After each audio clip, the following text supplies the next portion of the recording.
Okay my dear students, देखिए question number 88 है और ये क्या कह रहा है बेटा।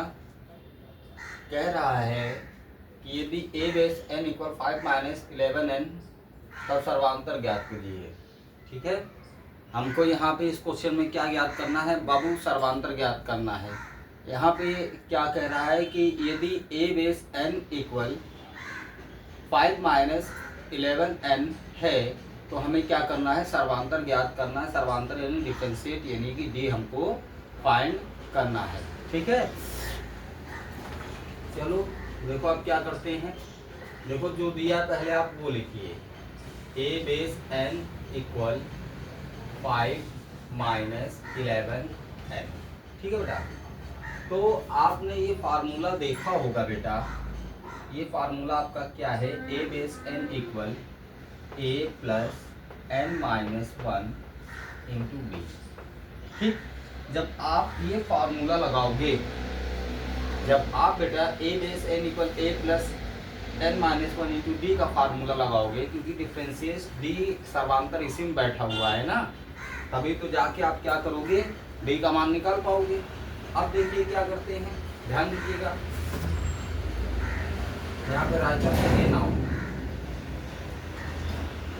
लिखिए नाउ। अब देखिए a बेस n का फार्मूला यहाँ पे आप क्या करेंगे?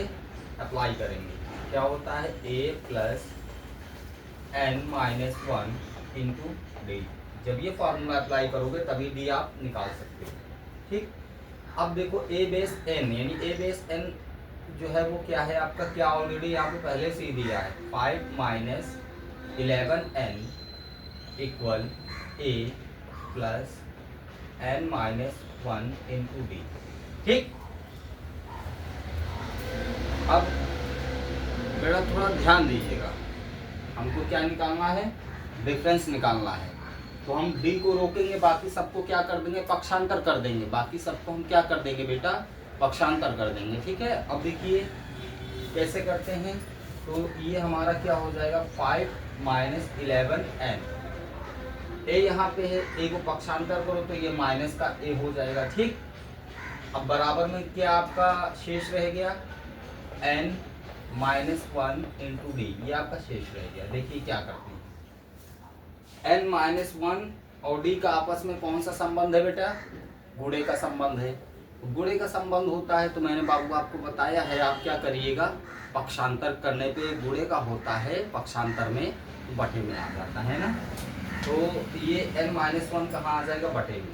तो आपका क्या हो जाएगा? 5 माइनस 11n माइनस ए अपॉन n माइनस 1 इक्वल क्या हो जाएगा? डी। ब्रैकेट में है तो ये ब्रैकेट में है, कोई बात नहीं, रिमूव कर दो, हटा दो, n माइनस 1 हो जाएगा। ठीक है बेटा, अब हमको ये आप बताइए, 5 माइनस 11n माइनस ए अपॉन n माइनस 1 बराबर डी होता है, तो क्या डी बराबर 5 माइनस n माइनस ए अपॉन में n माइनस 1 नहीं हो जाएगा? हो जाएगा। देखिए डी के बराबर में यही लिखिए, 5 माइनस 11n माइनस ए अपॉन n माइनस 1। ये आपका क्या हो गया? डी का मान हो गया। क्या हो गया? डी का मान हो गया। लेकिन अभी आंसर यहाँ पे आपका क्या है? समाप्त नहीं हुआ है।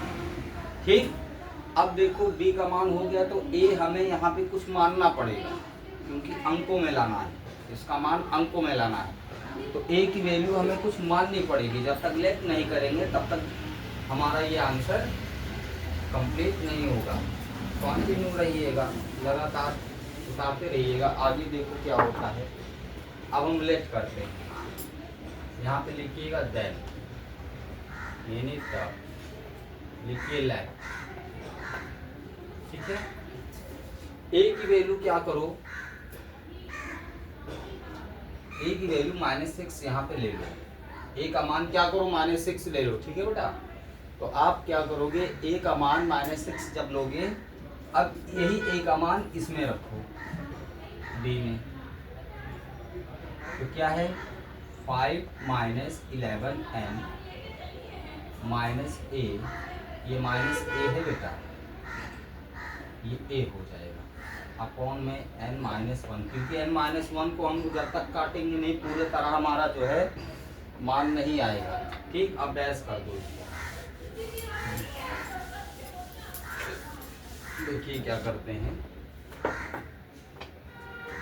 बाबू सही से बोल नहीं पा रहे हैं क्योंकि मुंह में हमारे छाला पड़ गया है। अब देखो d इक्वल हमारा क्या हो जाएगा, 5 माइनस 11n माइनस ए का मान क्या माइनस में, तो यहाँ पे ब्रैकेट लगाएंगे n-1, ध्यान दीजिएगा। d इक्वल आपका हो जाएगा 5 माइनस 11n, ये माइनस का 6 है क्योंकि ए का मान हमने क्या लिया था, माइनस का 6 सिलेक्ट किया था, तो माइनस माइनस क्या हो जाएगा, ब्रैकेट हट जाएगा, प्लस का 6 हो जाएगा, यहाँ पे n-1 हो जाएगा। बी को देखिए, देखो 5 प्लस में है क्योंकि 5 के आगे बाबू कोई साइन नहीं है, तो ये 5 प्लस में, ये भी प्लस में, तो क्या हो जाएगा 11 हो जाएगा, तो माइनस 11n और ये दोनों जुड़ के क्या हो जाएगा 11 हो जाएगा n-1।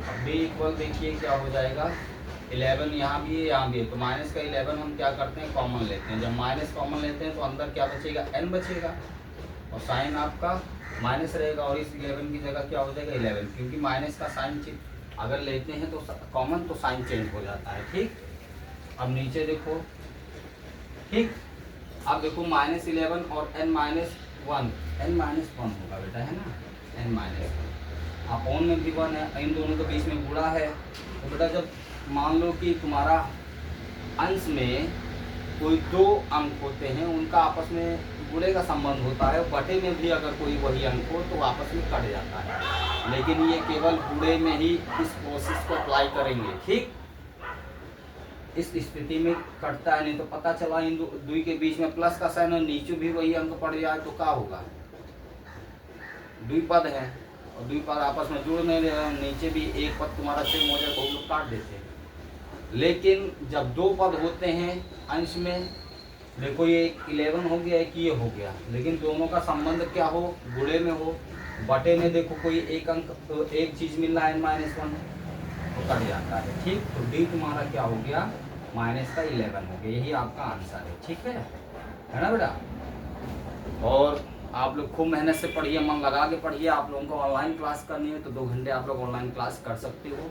ठीक है, 5 से 7, और कंपटीशन वाले बच्चे भी अगर चाहें तो 3 से 5 क्लास 2 घंटे वो लोग भी कर सकते हैं। कोई प्राइस हमारा ज़्यादा नहीं है, वो 9th 11th 12th कंपटीशन यानी किसी भी चीज़ की तैयारी आप करो, SSC की करिए, ठीक है, BDO की करिए, ठीक, क्योंकि हमारा जो क्वेश्चन रहेगा बेटा मैं IAS लेवल का ही क्वेश्चन सॉल्व कर रहा हूँ, क्योंकि IAS लेवल का क्वेश्चन अगर हम सॉल्व करते हैं तो IAS लेवल के कंपटीशन वाले क्वेश्चन को सॉल्व करा देंगे तो आपके सारे कंपटीशन के क्वेश्चंस क्या हो जाते हैं, सॉल्व हो जाते हैं।